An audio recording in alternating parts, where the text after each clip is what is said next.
রাসূলুল্লাহ সাল্লাল্লাহু আলাইহি ওয়াসাল্লাম মসজিদে বসে আছেন,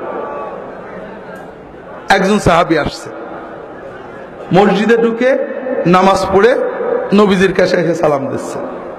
নবীজি বললেন, তুমি যাও আবার নামাজ পড়ো, তোমার নামাজ হয়নি। ও যে আবার নামাজ পড়ে আবার সালাম দিচ্ছে, নামাজ হয়নি আবার পড়ো। তিনবারের মাথায় বলছে, ইয়া রাসূলুল্লাহ, আমি এর চেয়ে ভালো পারি না, আমার একটু শিখাই দেন। কি শিখালেন খুব ভালো করে বোঝেন। নামাজে আল্লাহু আকবার বলে দাঁড়াবে, যা পারো কোরআন পড়বে, খেয়াল করেন, আপনি বেশি পারেননি, যা পারেন পড়েন। রুকু করবে, রুকুতে শান্ত হয়ে যাবে। আপনি কার সামনে রুকু করেন? সেজদা কার সামনে করেন? জীবনে কবরে সেজদা দেখেছেন? আজকাল ইন্টারনেটে পীরের সিজদাও দেখা যায়, আমি নিজেও দেখছি। দেখেন, পীরের সামনে যখন সেজদা করে খটাস করে মেরে উঠে পড়ে নাকি? কবরে যে যখন সেজদা করে খটাস করে মেরে উঠে পড়ে নাকি?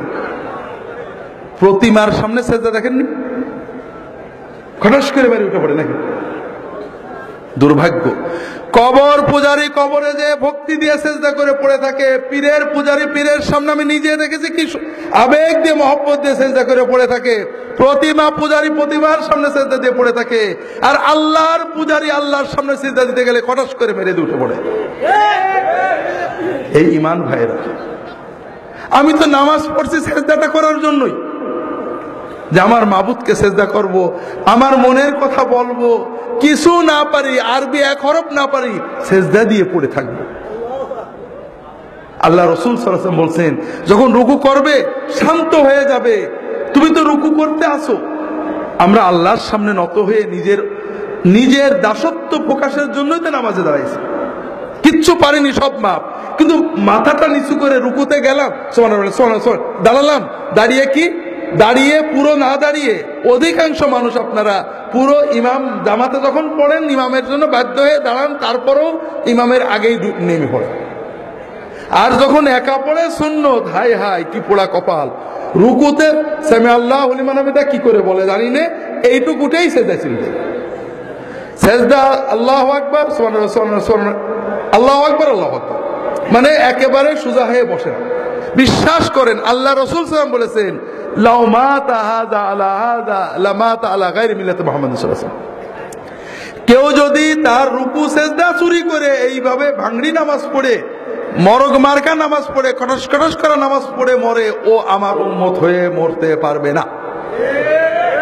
আপনার সব অসুবিধা আছে, কাপড় পাক নেই মাপ, টুপি নেই মাপ, ওযু নেই মাপ, আপনি সেজদাই কেন থাকলেন না? কোন অভিযোগ ছিল আপনার? বড় কষ্ট লাগে ভাইরা। এই জন্য আমার কথা হলো, অন্য যাই হোক, অন্তত নামাজ আমার সবচেয়ে বড় ইবাদত। আল্লাহ এবং বান্দার মাঝখানে আমার মারিফত, মূল তরিকত, মূল ইবাদত। সেই ইবাদতে আর কিছু না পারি, আমি যে আমার মাবুদের সামনে দাঁড়াইছি, আমার মাবুদ আমার দিকে তাকিয়ে আছে, আমার অন্তর দেখছে, আমার চোখ দেখছে, আমার ইবাদত দেখছে, আমি অন্তত সেই আবেগ নিয়ে দাঁড়াই। কথা বুঝতে পারছেন?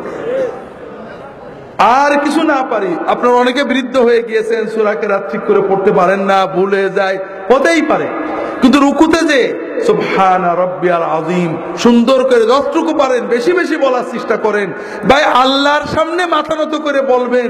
মানুষ পীরের সামনে মাথা নত করে সেজদা করে কত কথা বলে, হাউমাউ করে আমাদের মতো বদকারদের পা জড়িয়ে ধরে হাউমাউ করে কান্দে, আর আপনি আল্লাহর সামনে মাথা নত করে কাঁদতে পারেন না, আপনি কিসের বান্দা? তো ভাইরা, এই জন্য রুকু সেজদাগুলো ঠিক করেন। রুকু থেকে উঠে রব্বানা লাকাল হামদ হামদান কাসীরান তাইয়িবান মুবারাকান ফি, অন্তত কিছু না পারে এই কথাগুলো সুন্দর করে বলেন। তাও যদি না পারেন, অন্তত একেবারে পুরো হয়ে শান্ত হয়ে দাঁড়ান। আপনি যখন প্রধানমন্ত্রী ডিসির সামনে দাঁড়ান, খুব অস্থির হয়ে দাঁড়ান, কি মহব্বতে ভক্তির সামনে সাথে দাঁড়ান। আর দুর্ভাগ্য, আপনার মাহবুদের জন্য দাঁড়িয়েছেন, কিন্তু আপনার ভিতরে অস্থিরতা। কি করছেন আপনি? কাজে রুকুতে যে শান্ত হন। যদি তকদিরে রাখ থাকে, একটু রুকুতে আল্লাহর সাথে কথা বলতে শেখেন। জীবন তো শেষ করে দিলেন বউ বাচ্চা নিয়ে। আল্লাহ রাসূল সাল্লাল্লাহু আলাইহি ওয়াসাল্লাম রুকুতে বিভিন্ন দোয়া পড়তেন, আমার রাহে বেলায়েতে পাবেন, সহিহ মাসনুন ওজিফাও একটা থাকতেও পারে, দোয়াগুলো পড়বেন। ছোট ছোট, এত বড় কিছু না। সুবহান কুদ্দুস রব্বুল মালাইকাতুর রূহ। আমরা তরিকতের আমলের ভিতরে মাধ্যমে আমাদের লতিফাগুলো ঠিক হয়, জানেন না? হাদিসে এইসব লতিফাগুলো নেই, এই জন্য এগুলো নিয়ে আমিও নিজেও কথা বলি না। হাদিসে লতিফা আছে। কি আছে? রুকুতে যে রাসূলুল্লাহ সাল্লাল্লাহু আলাইহি ওয়াসাল্লাম বলতেন, আল্লাহুম্মা লাকা রাকাতু ওয়া বিকা আমানতু ওয়া লাকা আসলামতু খাশা লাকা সামঈ ওয়া বাসারি ওয়া মুখি ওয়া আযমি ওয়া আসাবি। আল্লাহ, তুমি মহাপবিত্র, তোমার জন্য নত হয়েছি আমি, তোমার কাছে আত্মসমর্পণ করেছি। তোমার জন্য বিনম্রতায় নত হয়েছে আমার কান, আমার চোখ, আমার ব্রেন, আমার অস্থি, আমার সকল অনুভূতি। আপনি এগুলোর দিকে তাকিয়ে দোয়া পড়েন, বিশ্বাস করেন আপনি কয়েক মাস দোয়া পড়ে দেখেন আপনার সকল শরীর আল্লাহর কাছে নত হয়ে যাবে। পড়তে শেখেন, বেশি কষ্ট হবে না, কয়েকটা বাক্য কয়েকদিনে মুখস্থ হয়ে যাবে। উঠে দাঁড়ান, আল্লাহর সাথে কথা বলেন, রব্বানা। রব্বানা মানে কি? আল্লাহ আমার রব, লাকাল হামদ, প্রশংসা তোমার। লজ্জা লাগে এটা বলতে। কার কাছে বলছেন? হুজুরের কাছে কত প্রশংসা করেন, মন্ত্রীর কাছে, আল্লাহর কাছে একটু মুখ ফুটে বলবেন রব্বানা লাকাল হামদ, এটাও কষ্ট লাগে। ধবাস করে চলে গেলেন সেজদায়, আল্লাহু আকবার বলে মহব্বতের সাথে সেজদায় যান। আল্লাহ রাসূল সাল্লাল্লাহু আলাইহি ওয়াসাল্লাম বলছেন, আকরাবু মা ইয়াকুনুল আবদু মিনাল্লাহি ওয়া হুয়া সাজিদ। বান্দা যখন নামাজে সেজদা দেয়, আল্লাহর সবচেয়ে কাছে বান্দা চলে যায়।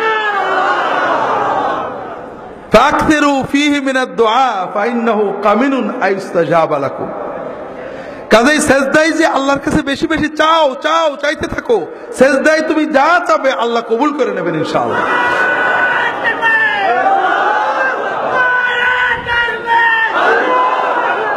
যেটা বলছিলাম ভাইরা, কাজেই সেজদায় আল্লাহর কাছে চাইতে হবে।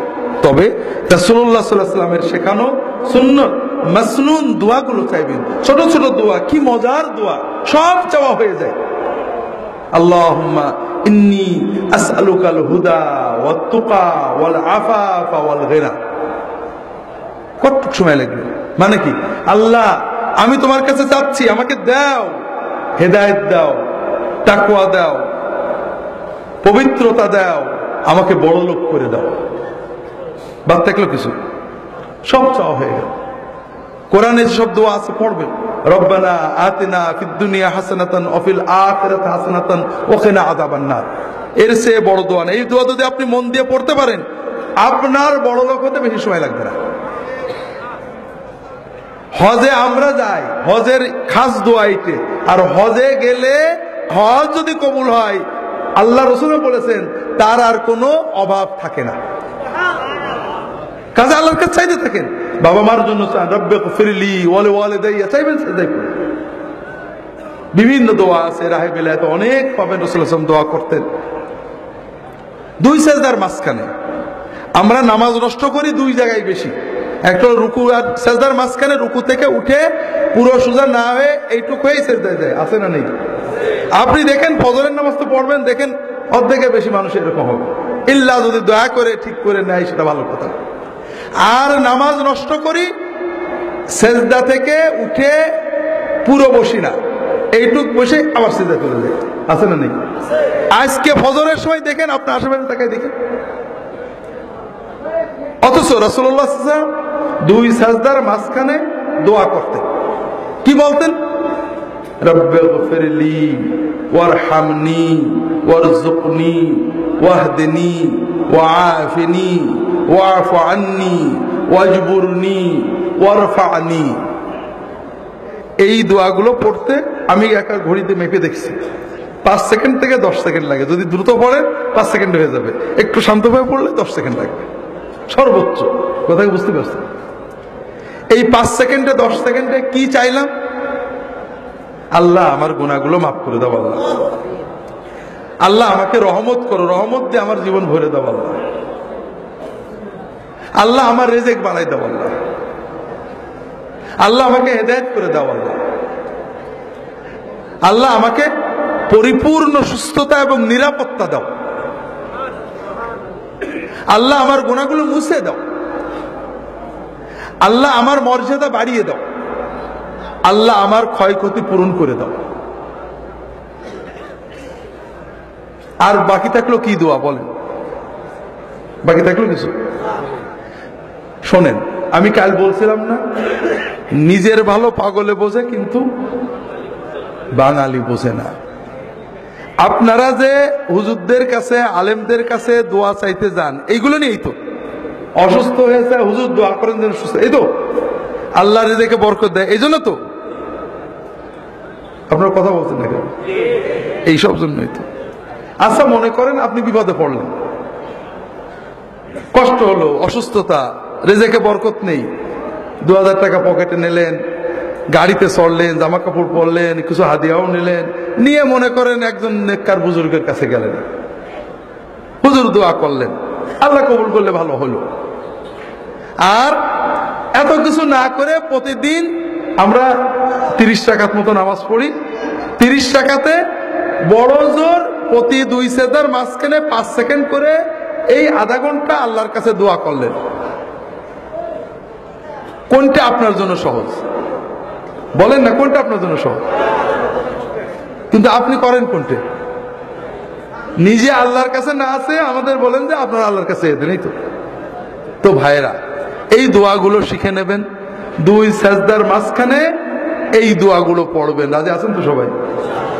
নামাজটাকে আল্লাহর সাথে মহব্বতের মূল ইবাদত মনে করবেন।